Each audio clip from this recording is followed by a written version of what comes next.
السلام عليكم. في فيديو اليوم رايحين نحكيو على سيارة محبوبة بزاف ودايرة حالة في السوق الجزائري، وهي سيارة بيجو 208 لا بروميير جينيراسيون. السيارة هذه جات كبديل لسيارة 207، ظهرت أول مرة سنة 2012 واستمر الإنتاج تاعها حتى 2020 مع فيس ليفت سنة 2015، وفي سنة 2020 بدأ الجيل الثاني من السيارة. شكل 208 جميل ومميز، التصميم الخارجي فيه انحناءات عصرية، والأضواء نتاعها جات أصغر وأجمل مقارنة بال 207 اللي كانت الأضواء نتاعها تدي مساحة كبيرة من المقدمة، ونفس اللمسة الجمالية نلقاوها في الأضواء الخلفية.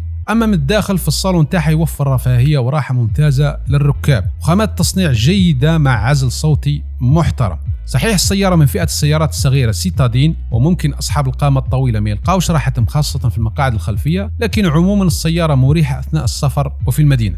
الفيس ليفت تاع السيارة ما فيش تغييرات كبيرة، زادوا داروا بعض التحسينات على شكل المصد الأمامي يعني البارشوك، ونوعية الإضاءة مثل اللاد. صحيح في أوروبا غيروا في المحركات، لكن عندنا تقريبا ما كانش إضافات كبيرة.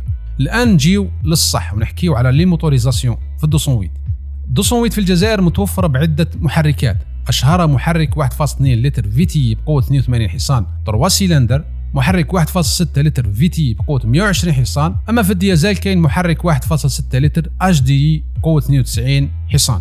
كاين محركات أخرى، لكن هذه هي المحركات المنتشرة بكثرة في الجزائر، دخلت طريقة رسمية عن طريق الوكيل المعتمد، لأنه كاين محركات مثل محرك 1.0 لتر VTI بقوة 68 حصان، ومحرك 1.4 لتر HDI بقوة 68 حصان، لكن حسب معلوماتي المحركين موجهين لأوروبا ودخلوا أكاس أو كاين اللي بدل المحرك نتاعو. وكاين محركات أخرى مثل بلو HDI اللي ظهر بعد الفيس ليفت، لكن عموما أشهر المحركات في الجزائر هي الأندو VTI، أنسيس VTI والأنسيس HDI.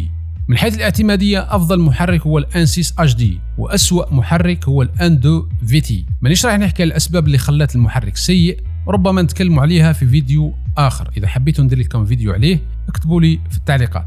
أما بالنسبة للفينيسيون، السيارة توفرت 3 نسخ رئيسية: أكسس وهي لا باز أو النسخة القياسية، أكتيف نسخة متوسطة تزيد عليها بطابلات وليميتور دو فيتاس، ألور وهي الفول أوبشن لا توت أوبسيون اللي فيها كلش. طبعا كاين نسخ أخرى مثل جي تي لاين وجي تي، لكن هذه سيارات رياضية وفي الغالب يكون عددها أقل.